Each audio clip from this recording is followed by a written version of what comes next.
Merhabalar, Pembe Düğüm YouTube kanalına hoş geldiniz. Ben Tuğba. Bugün sizinle birlikte bu bebek patiğini çalışacağız. Bu bebek patiğimiz ortalama 3 ve 6 aylık bebekler için rahatlıkla olabilir. Sizler ilmek sayılarınızı arttırarak patiğinizi büyütebilirsiniz. Malzeme olarak Alize Baby Best iplik kullandım. Sizler de benzer markalarda iplikleri kullanabilirsiniz. 3,5 milim şiş kullandım. Eğer kedicik figürü olarak yapmak isterseniz bir başka renkte aynı Alize Baby Best markasında bu şekilde kiremit renginde iplik kullandım. Bu patiğimizi dilerseniz sade de çalışabilirsiniz. İlla ki kedi figürü eklemenize gerek yok. Şimdi önce sade haline çalışacağız. Videonun devamında ise kedi formunu nasıl vereceğiz onu kısaca sizin için anlatacağım. Patiğimiz için 52 tane ilmek alarak başlayacağız. Ben ilmeklerimi, şişlerimi bu şekilde bir araya getiriyorum. Baş parmağımı bu şekilde çeviriyorum. Aradan şişimi çıkartıp ilmeği ön taraftan alıyorum. Bu şekilde ilmeklerimi alıyorum. Sizler istediğiniz, bildiğiniz şekilde ilmeklerinizi alabilirsiniz. 52 tane ilmek alacağım şişlerimin üzerine. 52 adet ilmek aldıktan sonra hemen şuradaki kısma düğüm atıyorum ki ilmeklerim buradan çıkmasın. Daha sonra dikkatli bir şekilde şişimin bir tanesini çekiyorum. Ve şimdi ilk sırada başlıyorum. İlk ilmeği örmeden alıyorum. Şimdi burada haroşa örerek başlıyorum. Haroşayı ben ön sıralardan yaparak örüyorum bu örgüde.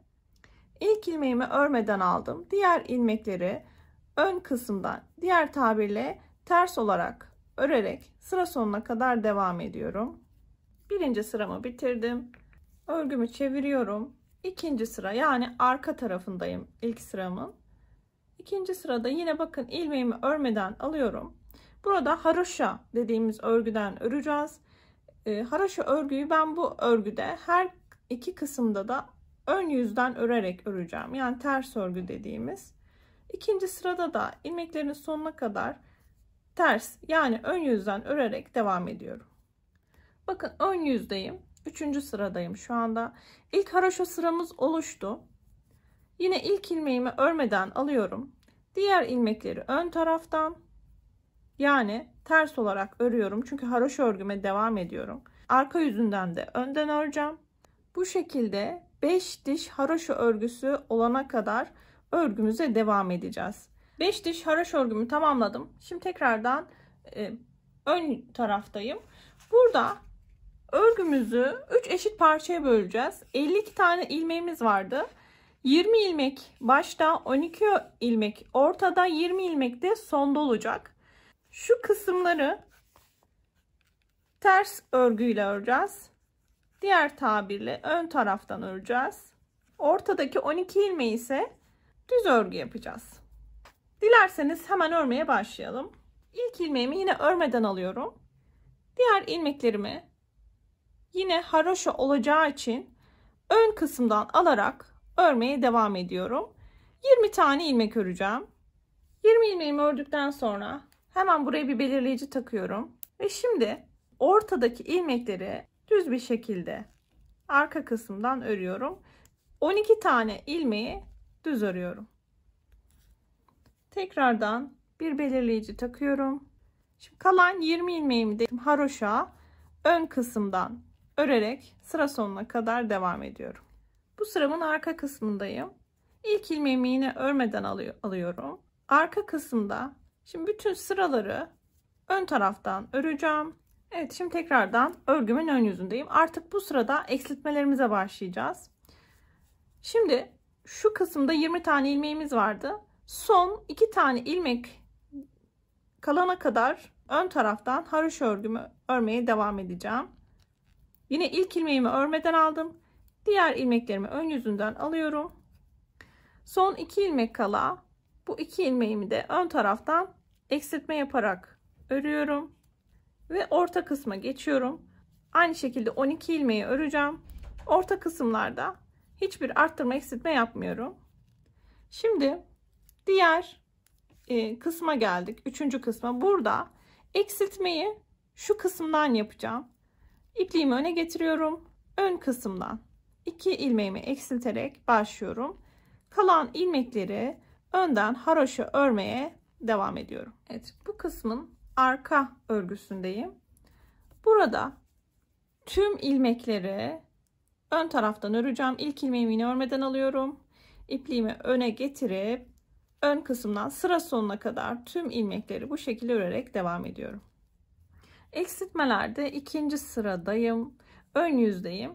Yine ne yapıyoruz? İlk ilmeğimizi örmeden alıyoruz. İpliğimi öne getiriyorum. Haroşa kısmından yine şu kısımda son 2 tane ilmek kalana kadar ön yüzden örmeye devam ediyorum. Son 2 ilmeğim kaldı. Bunların ikisini birden eksiltiyorum ön yüzden. Şimdi ön taraftaki 12 ilmekteyim. Orta kısımdaki. Arkadan bu ilmeklerimi örerek devam ediyorum. Orta kısımda hiçbir artırma eksiltme yapmıyorum. Evet. Son 3. kısımdayım. Burada ne yapıyoruz? İpliğimi ön kısma getiriyorum. 2 eksiltme yaparak buradaki bölüme başlıyorum. Önden alarak eksiltmemi yapıyorum.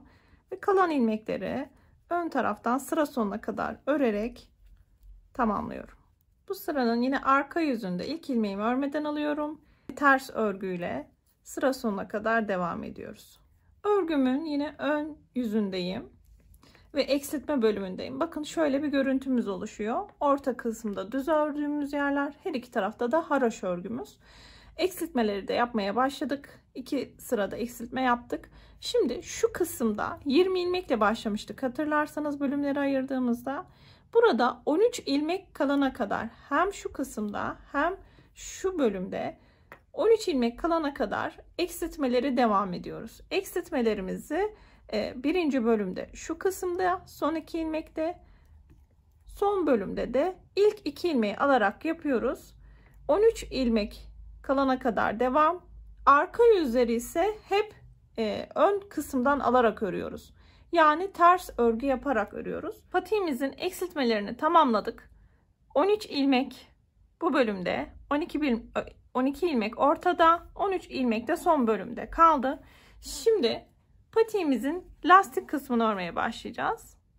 Örgümün ön yüzündeyim. Yine ilk ilmeğimi örmeden alıyorum. Bir ters, bir düz. Bu şekilde sıra sonuna kadar bir ters, bir düz örerek devam ediyorum. Evet, sıramın sonuna geldim. Örgümü çeviriyorum. Yine ilk ilmeğimi örmeden alıyorum.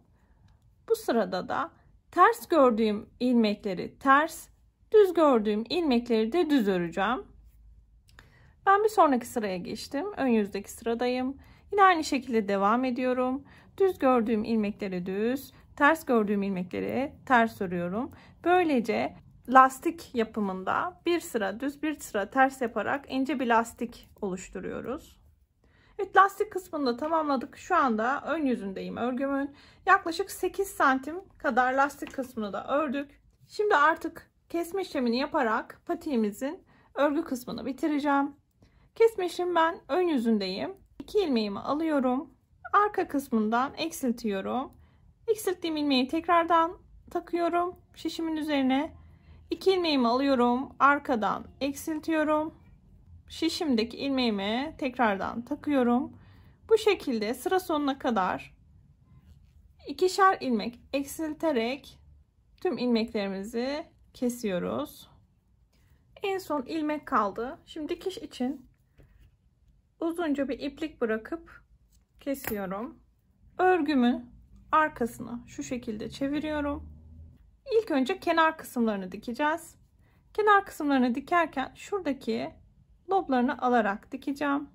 Dikişi çok fazla, ipliğimi çok fazla da çekmeden, çok da serbest bırakmadan bu şekilde dikmeye başlıyorum. Hem dikey kısmını hem de taban kısmını diktik. Şimdi örgümüzü bu şekilde ters çeviriyoruz. Şimdi gelelim kedi figürünü nasıl yaptık. Kedi figürü için şuradaki kısımda iplerini katlarına ayırdım. İlk önce bir burun işlemesi yaptım. Burada gördüğünüz bıyık işlemelerini yaptım. İşlemelerde ipliğimizin 2 katını kullanarak yaptım. Gözlerde tek kat kullandım. Herhangi bir siyah iplikle göz yapabilirsiniz. Gelelim kulaklara. Kulaklarda isterseniz zincir çekerek, isterseniz de sihirli halka yaparak başladık. Amigurumi tekniğiyle sihirli halka yapıp içine 6 sık iğne yaptım. Daha sonra bir sık iğne örüp bir arttırdım. Daha sonra ise bütün ilmekleri tığ ile birleştirip kapattım. Çok kolay, oldukça kolay, rahatlıkla yapabilirsiniz. Ve daha sonra bir iki kulağı buraya diktim. Şuradaki zincirli kordon kısmında ortalama 80 tane zincir çektim. Buralardan bir dolu bir boş yaparak tığ ile tam şu ilk lastik yaptığımız kısımdan zincirlerimi geçirip yandan bağladım. Evet, böylece bebek patik yapımında sonuna geldik. Benimle birlikte siz de keyif alarak ördüyseniz destek amaçlı beğen butonuna basmayı unutmayın. Ve hala kanalımıza abone değilseniz de abone olup bildirimlerinizi açmayı unutmayın ki bir sonraki tarif videomuzu kaçırmayasınız. Bir başka tarif videosunda görüşmek üzere. Herkese kolay gelsin. Hoşça kalın.